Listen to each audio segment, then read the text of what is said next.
അസ്സലാമു അലൈക്കും വറഹ്മത്തുള്ളാഹി വബറകാതുഹു. അൽഹംദുലില്ലാഹി വസ്സലാത്തു വസ്സലാമു അലാ റസൂലില്ലാഹ് വഅലാ ആലിഹി വസഹ്ബിഹി അൽ ഫായിസീന ബിറിളല്ലാഹ്. അമ്മാ ബഅദ്. സഹോദരങ്ങളെ,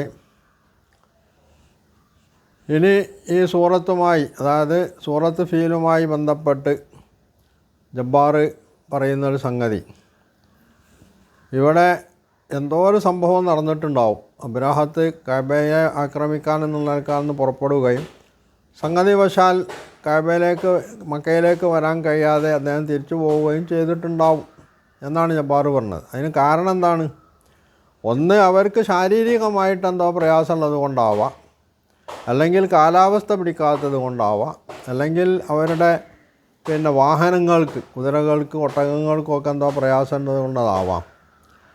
ഇവിടെ ജബ്ബാർ ആളുകളെ വരട്ടാൻ ശ്രമിക്കണ ഈ ആവാം എന്നുള്ള പ്രയോഗമാണ്. ആവാം എന്നല്ലല്ലോ, ഒരു സംഭവത്തെ സംബന്ധിച്ച് പറയുമ്പോൾ തൻ്റെ കയ്യിൽ അതിന് വ്യക്തമായിട്ടുള്ള തെളിവുണ്ടെങ്കിൽ അതാണ് സമർപ്പിക്കേണ്ടത്. ഊഹങ്ങൾ വെച്ചിട്ട് ആർക്കും എന്തും പറയാം.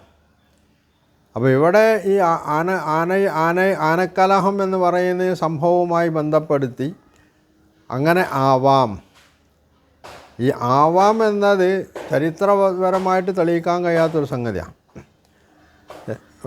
വസ്തുതയായിട്ട് അതിന് ബന്ധമുണ്ടാവില്ല.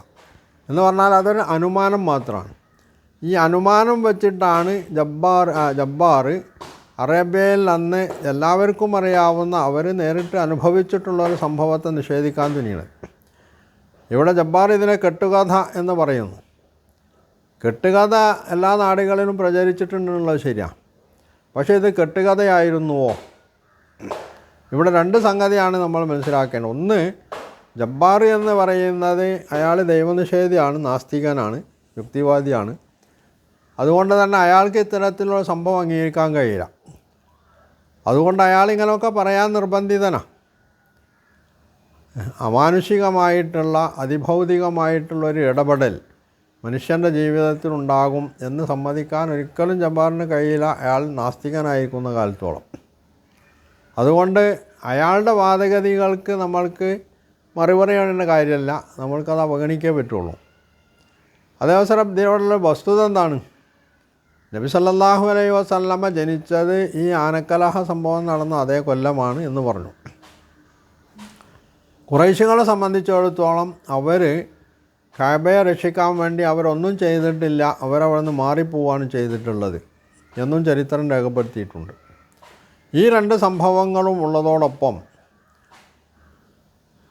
ആനയെയുമായിട്ട്, അല്ലെങ്കിൽ ആനകളെയുമായിട്ട് കഅബയെ ആക്രമിക്കാൻ വേണ്ടി വന്ന അബ്രഹത്തും സംഘവും അവർക്ക് കഅബയിലേക്ക് വരാനാവാതെ അവരവന്ന് പിന്തിരിഞ്ഞ് ഓടേണ്ടി വന്നു എന്നുള്ളത് അറബികൾക്ക് മൊത്തത്തിൽ തന്നെ, വിശേഷിച്ചും ഖുറൈശികൾക്ക് അറിയാവുന്ന അനുഭവമുള്ളൊരു സംഗതിയാണ്. കാരണം കഅബയെ പൊളിക്കാൻ വരുന്നു എന്ന് പറഞ്ഞുകൊണ്ട് വന്ന അബ്രഹത്തിനോട് നേരിടാൻ തങ്ങൾക്ക് കഴിയില്ല എന്ന് കണ്ടിട്ടാണല്ലോ അവരവിടെ നിന്ന് മാറിപ്പോയിട്ടുള്ളത്.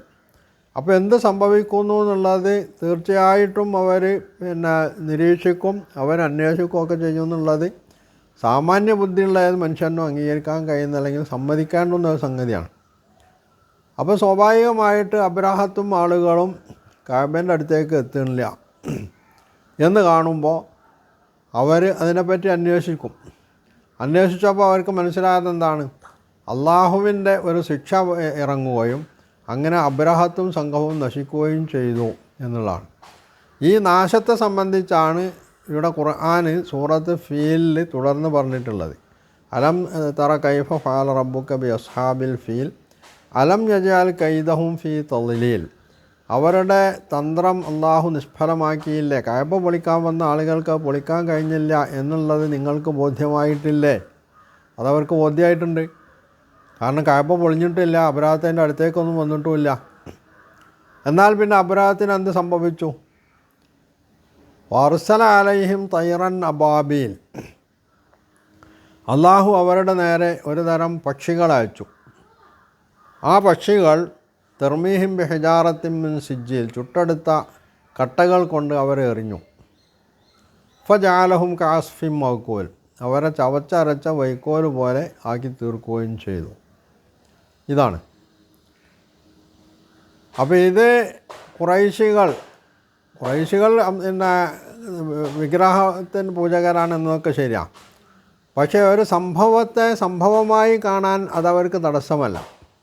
മാത്രമല്ല, അവർക്ക് ഉത്തമ ബോധ്യമുള്ള ഒരു സംഗതിയാണ് കഅബയുടെ രക്ഷകൻ എന്ന് പറയുന്നത്. അതിൻ്റെ ഉടമ അള്ളാഹുവാണ്.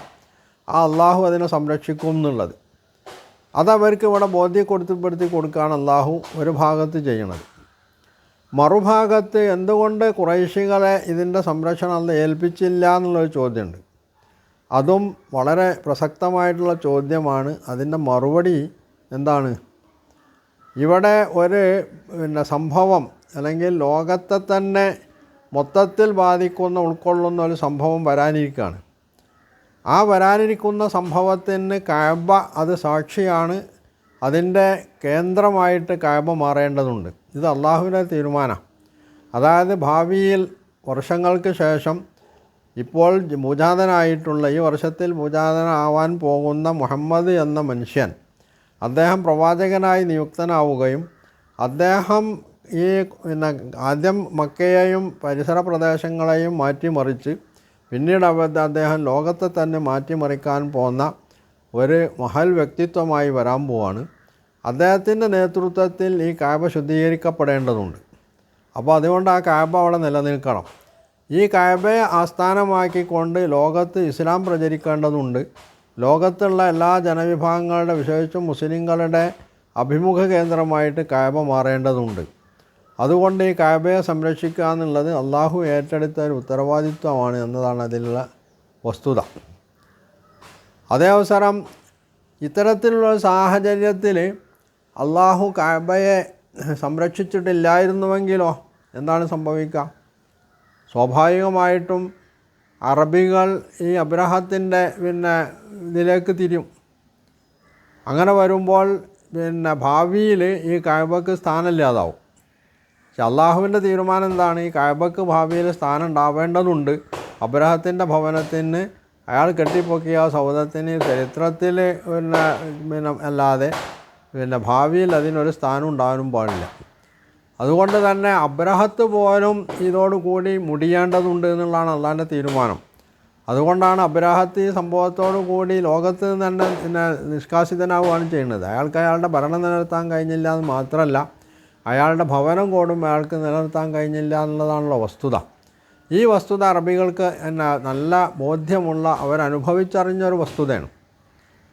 അതുകൊണ്ട് തന്നെ ഈ സൂറത്ത് ഇറങ്ങുമ്പോൾ ജബ്ബാർ പറയുന്നത് പോലെ ഇതൊരു കെട്ടുകഥയായിരുന്നുവെങ്കിൽ സാമാന്യ ബുദ്ധിക്ക് ബോധ്യമാവുന്നൊരു സംഗതി എന്താ? അറബികൾക്ക് ഇത് കെട്ടുകഥയാണ്, ഇങ്ങനൊരു സംഭവം നടന്നിട്ടില്ല എന്നാണ് അവർ മനസ്സിലാക്കിയിരുന്നതെങ്കിൽ അവർ സ്വാഭാവികമായിട്ടും നബി സല്ലല്ലാഹു അലൈഹി വസല്ലമയോട് ചോദിക്കും, എന്താ മുഹമ്മദ് ജി പറയണത്? അങ്ങനൊരു സംഭവം എവിടെയാടി നടന്നിട്ടില്ലല്ലോ. ഇവിടെ ചോദ്യം എന്താണ്? അലം തറാന, നീ കണ്ടില്ലേ അല്ലെങ്കിൽ നീ ചിന്തിച്ചിട്ടില്ലേ എന്ന് പറയുന്നത് നേർക്കുനേരെ നബി സല്ലല്ലാഹു അലൈഹി വസല്ലമയോടാണെങ്കിലും അത് പ്രാഥമികമായിട്ട് മക്കയിലുള്ള ഖുറൈശികൾ ഓരോരുത്തരോടാണ് ചോദിക്കുന്നത്. നിങ്ങളിപ്പോൾ മുഹമ്മദ് നബി സല്ലല്ലാഹു അലൈഹി വസല്ലമയെ എതിർക്കുകയും തള്ളിപ്പറയുകയും ചെയ്യണ്ടെങ്കിൽ നിങ്ങൾ തന്നെ അനുഭവിച്ചിട്ടുള്ള, നിങ്ങൾക്ക് അനുഭവവേദ്യമായിട്ടുള്ള ഒരു സംഗതിയാണ് കഅബയെ പൊളിക്കാൻ വന്ന അബ്രഹത്തിന് അള്ളാഹു കൈകാര്യം ചെയ്ത രീതി. അപ്പോൾ നിങ്ങൾ വലിയ ശക്തന്മാരാണ്, മുഹമ്മദിന് എന്തും ചെയ്ത് കളയാമെന്നൊക്കെ നിങ്ങൾ വിചാരിക്കുന്നുണ്ടെങ്കിൽ അത് നടക്കണ കാര്യമല്ല എന്നത് ഈ ചരിത്ര വസ്തുത വച്ചിട്ട് നിങ്ങൾക്ക് മനസ്സിലാക്കാവുന്ന ഒരു കാര്യമാണ്. അത്രയെങ്കിലും നിങ്ങൾ ബുദ്ധി പ്രയോഗിക്കേണ്ടതായിരുന്നു. അത് നിങ്ങൾ പ്രയോഗിക്കില്ല എന്നൊരു ഭാഗത്ത് അവരെ കുറ്റപ്പെടുത്താണ് ചെയ്യുന്നത്. അതോടൊപ്പം തന്നെ കഅബയെ സംരക്ഷിക്കേണ്ടത് ശിർക്കിൻ്റെ ആളുകളല്ല എന്നതും അള്ളാഹുവിൻ്റെ തീരുമാനമാണ്. അത് സംരക്ഷിക്കേണ്ടത് അള്ളാഹു തന്നെയാണ്. അതുകൊണ്ട് ഖുറൈശികൾക്ക് അതിൻ്റെ സംരക്ഷണം അള്ളാഹ് നൽകിയില്ല. അവരൊക്കെ അവിടുന്ന് പോയിട്ടുള്ളത് പോലും അള്ളാഹുവിൻ്റെ തീരുമാനം അനുസരിച്ചാണെന്നുള്ളതാണ്. കാരണം അത് സംരക്ഷിക്കേണ്ടത് അള്ളാഹുവാണ്. അതിന് ചരിത്രത്തിൽ ഒരു ഇടമുണ്ട്. ആ ഇടം എന്താണെന്നുള്ളത് ഭാവിയിൽ പുലരാൻ പോകുന്നേ ഉള്ളൂ. അതുകൊണ്ട് കഅബ അതേപടിയാണ് നിലനിൽക്കേണ്ടതുണ്ട്. അത് ആരെയും തകർക്കാൻ വേണ്ടി ആരെയും ഏൽപ്പിക്കാൻ പാടില്ല, അങ്ങനെ സംഭവിക്കാനും പാടില്ല. എന്നാൽ ഇതേ കഅബ തന്നെ പിന്നീട് ഖുറൈശികൾ നബി സല്ലല്ലാഹു അലൈഹി വസല്ലമക്ക് 35 വയസ്സുള്ളപ്പോൾ ഇതേ കഅബ തന്നെയാണ് അവർ പൊളിച്ച് രണ്ടാമത് പുനർനിർമ്മിക്കുന്നത്. അപ്പോൾ അവർക്ക് യാതൊന്നും എന്നെ ഏൽക്കുന്നില്ല, ഉപദ്രവം ഏൽക്കുന്നില്ല. കാരണം അവരുടെ ഉദ്ദേശം അവിടെ നല്ലതായിരുന്നു. അതുകൊണ്ട് അവർക്ക് ശിക്ഷ ഇറങ്ങില്ല. അവർക്ക് പിന്നെ സുഖമായിട്ട് പിന്നെ ആ കഅബയുടെ പുനർനിർമ്മാണം നടത്താൻ കഴിഞ്ഞു. പക്ഷേ സാമ്പത്തികമായിട്ടുള്ള ഞെരുക്കം കൊണ്ട് അതിൻ്റെ ഒരു ഭാഗം, വടക്ക് ഭാഗത്തുള്ള ഹിജർ ഇസ്മായിലിൻ്റെ ഭാഗം അതിൽ നിന്ന് ഒഴിവാക്കേണ്ടി വന്നു എന്നുള്ളത് മറ്റൊരു സംഗതിയാണ്. അപ്പോൾ ഈ വസ്തുത പോലും നിഷേധിച്ചുകൊണ്ടാണ് ജബ്ബാർ ഈ പിന്നെ തൻ്റെ ഈ യുക്തിവാദം ഉന്നയിക്കുന്നത്.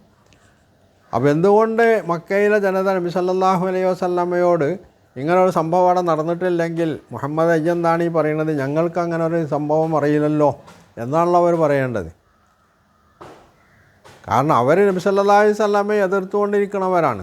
നബി പ്രവാചകനല്ലാന്നും നബി സല്ലല്ലാഹു അലൈഹി വസല്ലം മുഹമ്മദ് പിന്നെ സ്വന്തം ഖുർആൻ എന്ന് പറയുന്ന സാധനം കെട്ടിണ്ടാക്കിയിട്ട് അത് അള്ളാഹുവിൽ ആരോപിക്കുകയാണെന്നൊക്കെ ജബ്ബാറിനേക്കാൾ ശക്തമായിട്ട് വാദിച്ചുകൊണ്ടിരുന്ന ആളുകളാണ് മക്കയിലെ ആളുകൾ. ഈ ആളുകൾ ഇങ്ങനെ ഒരു സൂറത്ത് ഇറങ്ങിയപ്പോൾ യഥാർത്ഥത്തിൽ അവർക്ക് കിട്ടിയ നല്ലൊരു ചാൻസായിരുന്നു നബി സല്ലല്ലാഹു അലൈഹി വസല്ലമയെ അടിക്കാൻ, നബി സല്ലല്ലാഹു അലൈഹി വസല്ലം കള്ളവാദിയാണെന്ന് പറയാൻ. അതവരെന്തുകൊണ്ട് ഉപയോഗപ്പെടുത്തിയില്ല? ജബ്ബാറിനേക്കാൾ അത്ര ബുദ്ധിയിൽ മോശമൊന്നുമല്ലല്ലോ അവർ. അപ്പോൾ അവർ തന്നെയും ശശിരകമ്പം അംഗീകരിച്ചിട്ടുള്ളൊരു സംഗതിയാണ് മുഹമ്മദ് പിന്നെ ഖുർആനിലൂടെ പറയുന്ന ഈ സംഭവം ഇവിടെ സംഭവിച്ചിട്ടുള്ളതാണ് എന്ന കാര്യം. അപ്പോൾ ഇത് ഖുർആൻ എന്ന് പറയുന്നത് മുഹമ്മദിൻ്റെ സൃഷ്ടിയല്ലാന്നും അത് അള്ളാഹു അവതരിപ്പിച്ചിട്ടുള്ളതാണ് എന്നും ഇതിലൂടെ കൂടി അവർക്ക് ബോധ്യവുമാണ്. അപ്പോൾ ചരിത്രത്തെ ചരിത്രമായി അംഗീകരിക്കാൻ സന്നദ്ധമല്ലാത്ത, ചരിത്രത്തെ അട്ടിമറിച്ചുകൊണ്ട് തൻ്റെ യുക്തിവാദത്തെ മുന്നോട്ട് വെക്കുകയും യുക്തിബോധം ഒഴിവാക്കുകയും ചെയ്യുന്ന രീതിയാണ് ഇവിടെയും ജബ്ബാർ സ്വീകരിച്ചിട്ടുള്ളത് എന്നുള്ളതാണ്. അപ്പോൾ ഇങ്ങനെയുള്ള ഒരു യുക്തിവാദം അത് യഥാർത്ഥത്തിൽ ഒരു വാദമായിട്ട് നിലനിൽക്കും, വസ്തുതയുമായിട്ട് അതിനൊരു ബന്ധം ഉണ്ടാവില്ല എന്നുള്ളതാണ്. പിന്നെ ഇവിടെ ദൈവികമായിട്ടുള്ള ഇടപെടൽ, അത് കഴിഞ്ഞ എപ്പിസോഡിൽ പറഞ്ഞതുപോലെ ജബ്ബാറിന് അത് ഉൾക്കൊള്ളാൻ കഴിയില്ല. കാരണം ജബ്ബാർ എന്ന് പറയുന്നത് യുക്തിവാദിയാണ്, നാസ്തികനാണ്. നാസ്തികന്മാർക്ക് എന്ത് അള്ളാഹു, എന്ത് അമാനുഷികമായിട്ടുള്ള കാര്യങ്ങൾ, അവിടെ അവരുടെ മുമ്പിലുള്ളത് കേവലം പിന്നെ പ്രകൃതിപരമായിട്ടുള്ള ദുരന്തങ്ങളും മറ്റുമൊക്കെ ഉള്ളൂ. അള്ളാഹുവിൻ്റെ ഇടപെടൽ അവരെ അംഗീകരിക്കാൻ കഴിയില്ല. അതാണ് ഇവിടെ ജബ്ബാർ പിന്നെയും ചെയ്തുകൊണ്ടിരിക്കുന്നത്. അത് തെളിയിക്കാൻ വേണ്ടി അദ്ദേഹം പെടുന്ന പെടാപാട് നമ്മൾക്ക് മനസ്സിലാക്കാനും കഴിയും.